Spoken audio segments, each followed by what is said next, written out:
to go. All right, I'd like to call the meeting of the Open Space Stewardship and Policies Work Group for February 7th, 2024 to order.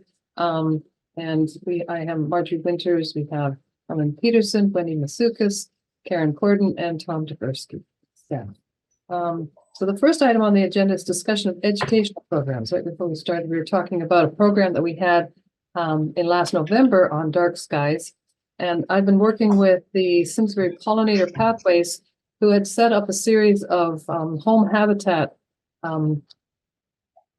lectures, presentations last spring that were very popular. They were hoping to do it this fall, but they didn't work out. So we're going to do them again in the spring. And they will be co-sponsored by the Simsbury Land Trust and the Conservation Commission. And I expect also the Open Space Committee would support that as or co-sponsor as well. They do have dates. They have March 12th, 23rd, April, and I can send this all out to Tom and you can send it on. April 9th, 25th, and maybe the May 9th. So they're going to do a series of talks. One of them will be by about bringing back our pollinators. That will be the first one. The second one will be about invasives. The third one will be about dark skies, but from the wildlife perspective. I know we had Leo Smith here to talk about dark skies. That was mainly from the policy point of view. This one will be much more heavy on the impact of dark skies on our insects, birds, bats, and all sorts of other creatures. And then there will be one about beyond bird feeders, because that's the time the bird feeders should have been taken down by then, and what we can do in our yards instead of putting up bird feeders. And the fifth one is yet to be determined, but at least we've got 5 programs, educational programs for the public that will be able to move forward. 3 of them are going to be at the First Church, and 2 of them are going to be Methodist. I think it was just a little hard getting the library. Sometimes it's tough to do that, but they should be good. They've got ample space, and we can have a nice crowd there. So if there's any other, if anyone's got any ideas for some of the programs, that would be great, or any speakers, we can get them up and going too. But it's nice to have the pollinator pathway, Simsbury Pollinator Pathway, take the lead on setting it up and doing the legwork. That just makes it easier. And they got a good turnout. I think that they had about 85 people at each of the talks when they had it at the library. So it was something that the public was definitely interested in. And Marjorie, I'm pretty active in First Church. So as we get closer to the dates, if you need somebody there who can coordinate with the church for setup and chairs or welcome, or, let me know. I'll be happy to help. All right. Thank you. Thank you. All right. So I know we've been talking about doing outreach for the public for some time, and this is, just tangential to the open space, but a lot of groups in town are interested in these things. So working together, and I think the Gardeners of Simsbury are also a co-sponsor for that. So thank you, Karen. All right. But again, if anyone has a topic that they think, would be good for this series, that's the nice thing about having various groups in town. They can all do a little bit, and they can spread the wealth of taking on the duties of setting these things up. Anything else anyone want to say about? I know this was part of our initiative that we've got to get education out on some of these issues, and this is relatively inexpensive. So, the second item is just, Go back to that comment you just made, something about expensive. Well, it's not expensive. I mean, we could just do these talks, and it's a good, inexpensive way of getting education out to the public. Oh, I thought you said it was expensive. No. That's why I asked. Very, very inexpensive. Thank you. All right. The second item is discussion of the invasive plant removal days. I know the Simsbury Land Trust is having a series of invasive plant removal days on our property. And I know we've talked about this before, whether or not it would be something that we could do on town property. And I don't know how town policy works for volunteers doing that sort of thing. If it's just, chopping a bush and hauling, piling it somewhere. How does any of that work? I mean, this is one. So what we could do is, we basically, if people could sign up, ideally, I think people would sign up for a brief training session Yeah. that we could run either the morning before we send people, just like kind of cleanup day before we send them out to do wherever, or you have somebody on, if it's all going to be at one particular site, we'd have somebody on site who would supervise the volunteers. That would be the other way to do it. So I would say one of those two ways. Okay, and what about the use of, I know on the Simsbury Land Trust property, we use things called buckthorn blasters, which is just a little plastic bottle with herbicide in it and food dye. And after you cut the stem, especially the woody shrubs, you just, you wear gloves and you dab it on. You paint it, yeah. How would, what? You would paint, you would basically paint the cut stem. You just paint a teeny tiny amount of the herbicide on the stem, and that gets absorbed into the, and you do it so it's not on like 2 days before a rainstorm, you have to wait 2 days for the rainstorm. But how would something like that work? Because if you just cut them down, they don't die. Yeah, assuming we're not working near any wetlands, Helen, we'll get to you 1 second. Assuming we're not working near any wetlands, then we don't need any. I don't believe we would need any permitting, but it would be your this group's stewardship recommendation that it would be okay to do that. We're not doing any broad spraying or anything like that. No, and I think I know what the intent is, but I think that's what we would be looking. Your group would be this kind of the guiding stewards of that and recommending that this is the policy that we're gonna do for that particular site. But if it's anywhere near the wetlands, then we'd have to do a permit, I believe, to do so. Yeah. So, go ahead, Helen. I have the question about how to get the volunteers or how to train them. Could we do one education program that would, let's say, cover that? Is it something that you want to get to right away rather than later, as far as the actual activity of treating the invasives? But do we have time to put together one of our education programs to solicit attention, number one, information and education, and then use the opportunity to get the volunteers? That's a good question. I know there's one of the dates that's open. I'm not sure if that's the date that I can't do it. We need to set up a date. We can do it's not terribly complicated. The cutting and painting is not terribly complicated. It wouldn't require a whole lot of instruction. One of the things the Simsbury Land Trust is working on, and it's all contingent on funding, is sending out putting together a brochure on the 10 most problematic invasive species in town. We want to send out a little booklet to everybody in town. We're looking for grant money for that, but if we don't get that, we might just do it as our the landlines is the publication that Simsbury Land Trust sends out to everybody in town. That we might just bite the bullet and send it out instead of our landlines. We found that the walk book in the Simsbury Land Trust is extremely popular with people. Even though all our walks are on the internet, they still like to have something in their hand. And there's been some research that say that if you've got something in your hand, you're more likely then to go and look for more information on something. Just telling them there's plenty of information on the website how to deal with these things. But we want to get that out there. So that's part of the education. But we found with the Land Trust, the best way of learning how to do it is just actually going out and doing it. Mm. There's not much, it's just clipping a bush and then painting. Well, that's identification, and that's where we need people who are trained to identify which plants. You could do the tutorial at the beginning of the session. Yes, that's what that's exactly what we've done. Once we've had the, and then, with having someone there knowledgeable about what kind of plants they are, so they're not cutting down everything. But you get pretty good at identifying it rather quickly. They're rather distinctive plants. So, it's just kind of getting a date and a location. So then the question remains about volunteers. No, yes? Yes. Okay. You want to attract them to the educational session and then I would think, signed up. Get them signed up, not only can you do this in your backyard, but it'd be great if, we have a day set aside where we can, you can meet at this site or meet at that site, and we all tag team it, and it gets done quicker. And we can have a truck there to throw it in the back of the truck, or, whatever they pull out, rather than leaving it there. And that's, I think, a great way to approach it and to handle it that way. But I think it starts with the educating on, like, again, he said the top 10 things to look for, or we're talking about a particular site of what's, we scouted ahead. We know what's at this site.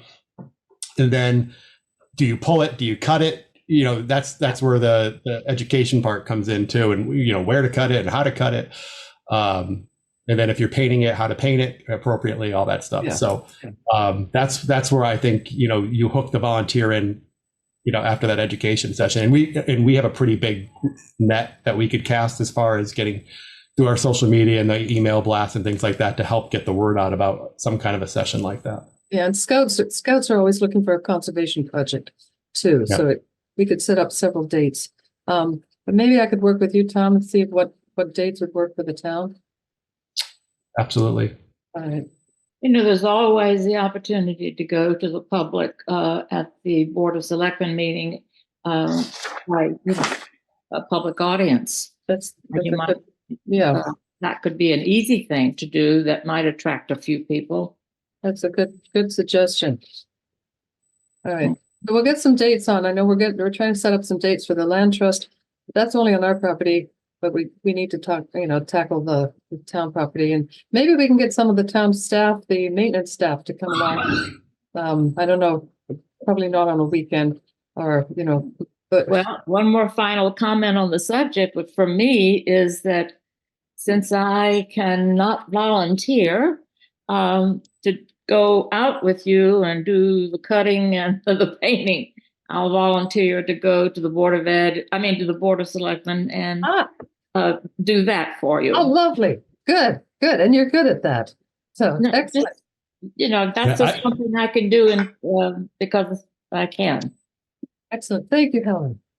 Yeah. And Marjorie, I think I said this before, if there is a speaker that would be available during the day, whether it's yourself or somebody else that would like to come talk to the staff, we can definitely take an hour out of their day. Yes. To do, if you had a little slide presentation that we can do. I have one. I have. Yes. We would be happy set it up. I'd be happy. I'm yeah. It would. I know you're close by. I am. I'd be happy to do that. And I've got, if it's a rainy day and there's, you can't get out there, just call me up because I'm available. This is a good time of year for us to do that. Tuesday through Thursdays. All right. Email me some dates. We'll get that on. I raised my hand, but yes, I did it both ways. But I think jumping in is better in this group. Yeah. I just wanted to remind her, like, if there's any events that you want pushed out too, you can send them to me and I could put them in the first selectmen's report. Lovely. Because that goes out like to the whole listserv. So just give me advance warning. Okay. We will do that. Okay. All right. Thank you, Wendy. All right. Anything else on that? We need to get going there. Agricultural policy and community farm. I think this was. I can't speak to the community farm. Wendy would probably be a better resource of information on that than I. I can just tell you what I know because I started going to the meetings just to hear what was going on. Right now, they have Chris Latz has a proposal, and he presented the proposal last week to the full group that's on this. That's what you want to know about, right? What's going on with the farm? Excuse me, Wendy. Could you tell me exactly who you met with, which meeting you went to? So Tom Roy, this is at the end of last year that there was a group, you know about this, right, Tom T? Just so make sure you know. No? So, we have people using the farm right now that was done, Gifts of Love left, and then the state Department of Agriculture kind of worked with us, and we have some, farmers there.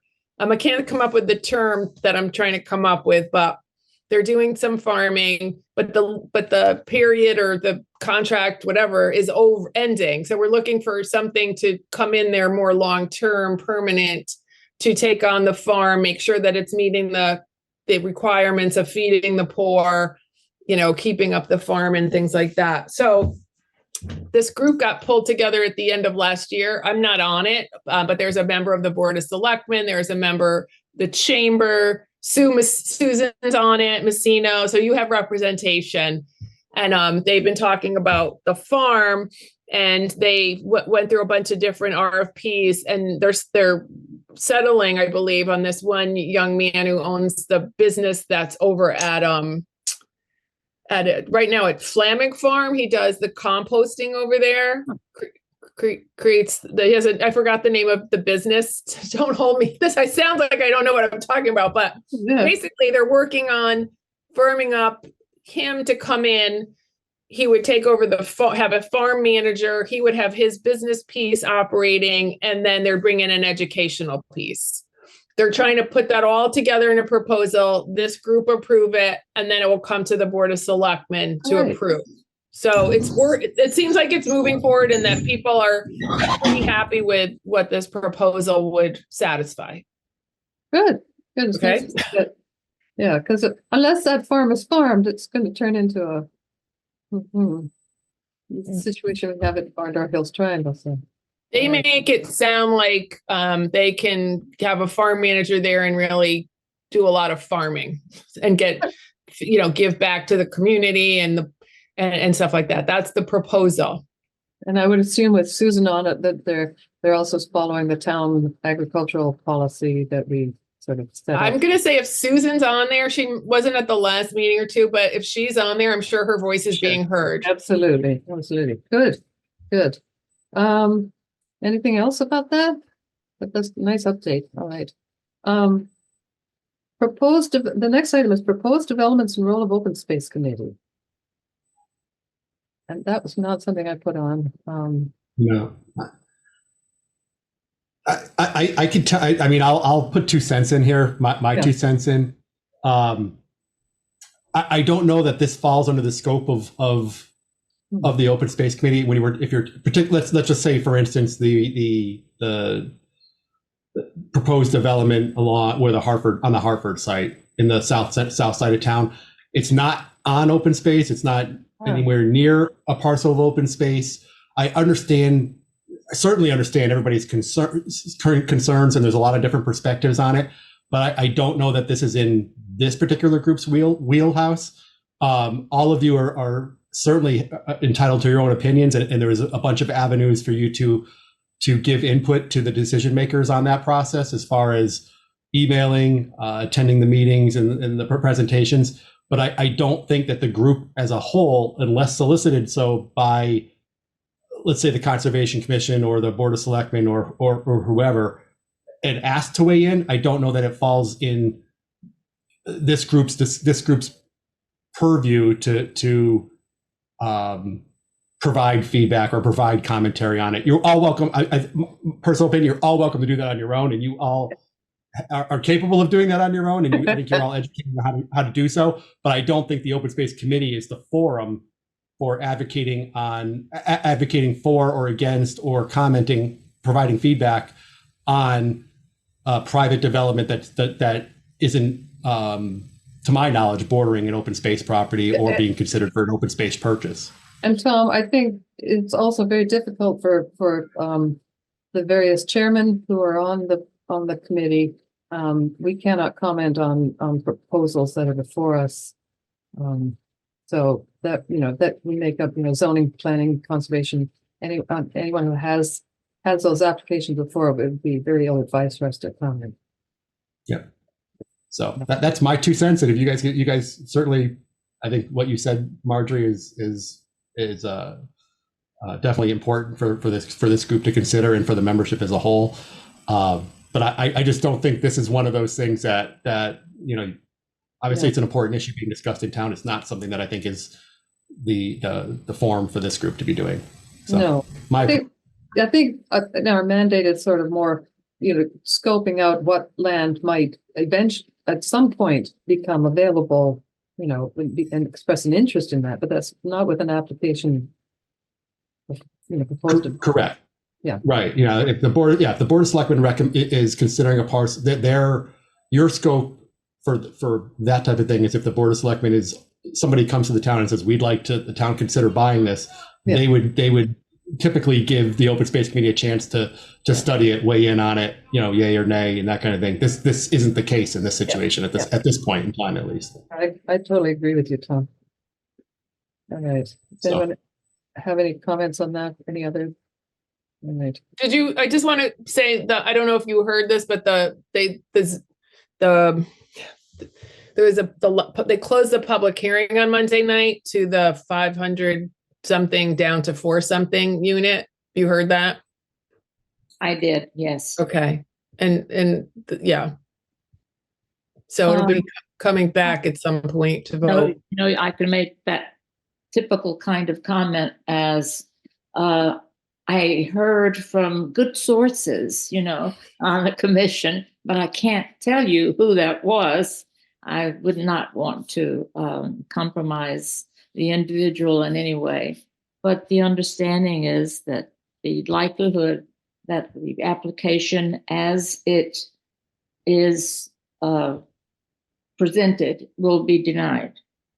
Yeah, but again, that's really not enough. That's the word. Yeah, that might be news, but it's not for us to. No, yeah. I'm just saying, like I said, not in our bailiwick. Yeah. So. Right. And they will and the vote, it's official that the vote will be taken at the next meeting on the 23rd or 21st, I think, whichever. Wendy, you're on mute, Wendy. I'm sorry? I was going to say I have to drop, so yes. All right. But thanks for having me. Thank you for joining us, Wendy. All right. Bye. Bye-bye. And the last item is a budget update. Sure, I can update you on that. I did have a few weeks ago a budget presentation with the new town manager, Mark Nelson. Had a chance to discuss with him the 3 service improvements documents that I submitted on behalf of the Open Space Committee that Marjorie and Susan helped put together. As of that meeting, two of the 3 I believe are being considered for inclusion in his budget. Okay. Those 2 are the invasive and ecological evaluation and strategies remediation plan. That was a request of $25,500. The second service improvement that might be considered for inclusion in the budget was the invasive plant and ecological education booklet. One conflict is that the Land Trust also submitted a grant request for basically the same thing. Same thing, and so there's some. I don't know that that second one will be funded. Well, I know I can pretty much assume it wouldn't be funded if they approved the Land Trust one because you're duplicating efforts at that point. Yeah. But it's the same project. We just try to see if anyone would. Yeah, I just heard about it the other day, so I'm not well informed of the Land Trust project, but it sounded very similar. It's exactly the same. It's exactly the same. Okay, so and to reiterate that the requests that we made based on behalf of the Open Space Committee for service improvements would not be taxpayer dollars. They would be out of the Open Space Fund that's funded through the ag leases and other funding that came in. So there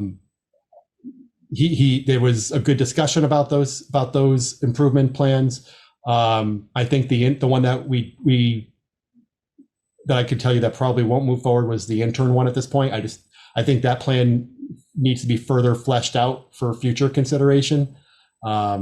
Exactly who would be supervising it, who supervising them, more of a scope of duties, that kind of thing. Whereas I think the plan for the remediation strategy, we discussed pretty well.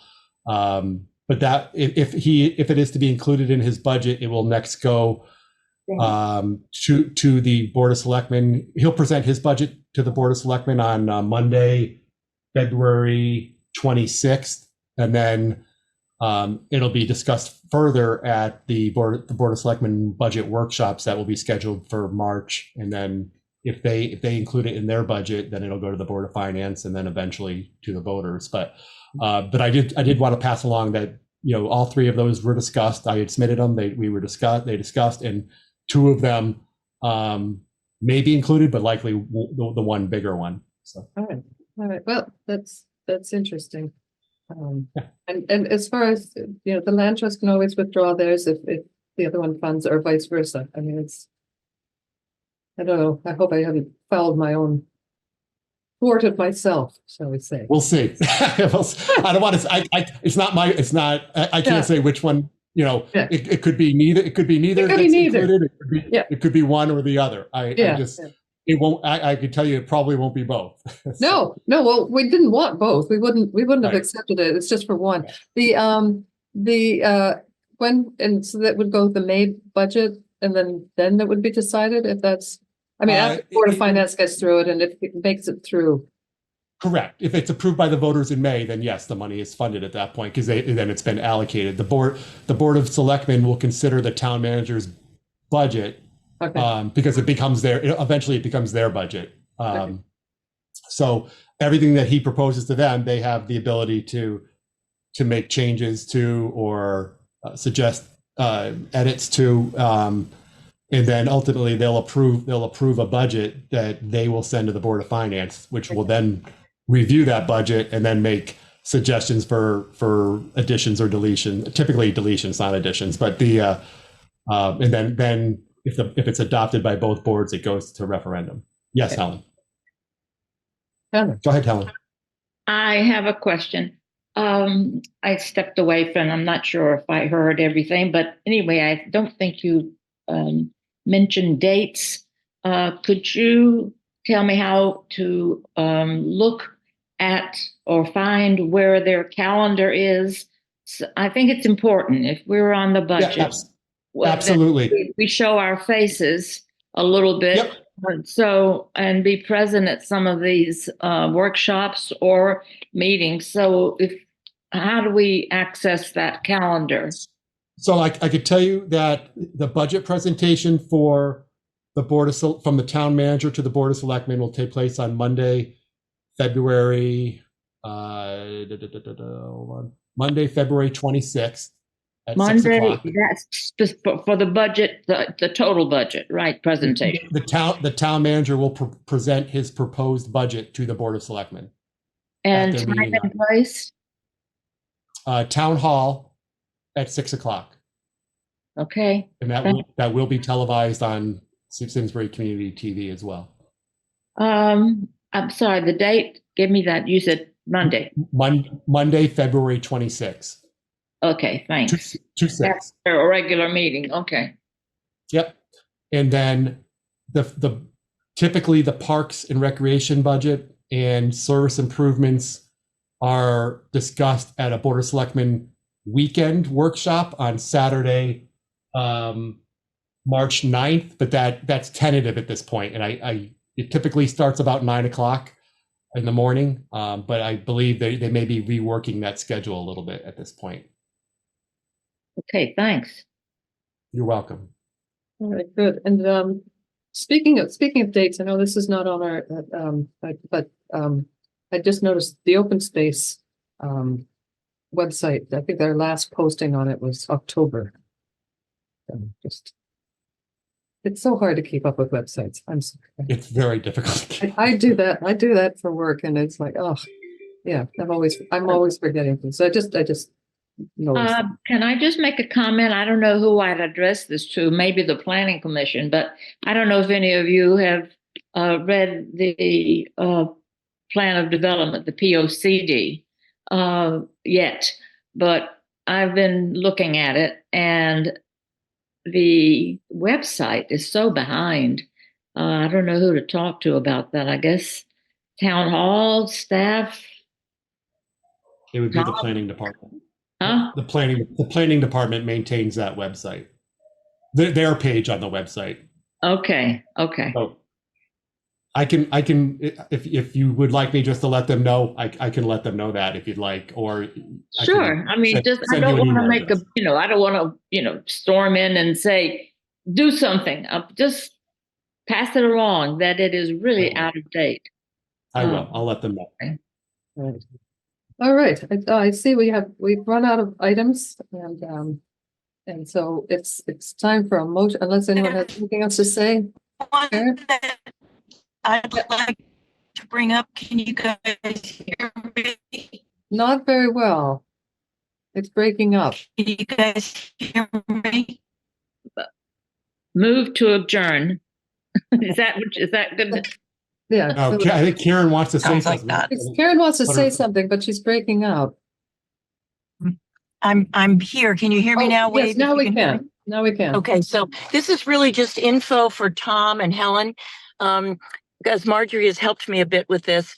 As I said, I live in West Simsbury, and down the road from us is a gentleman who owns about 300 acres that kind of borders a lot of our properties. And it's also part of that 300 is in Canton.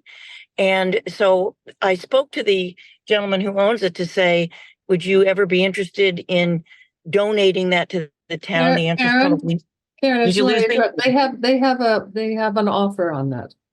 So it's out of our A hands. private offer? Yeah, A private it's out offer? of it's out of our hands. Yeah. Okay, well, thanks for opening the door in case it wasn't. Okay. All right. Thank you.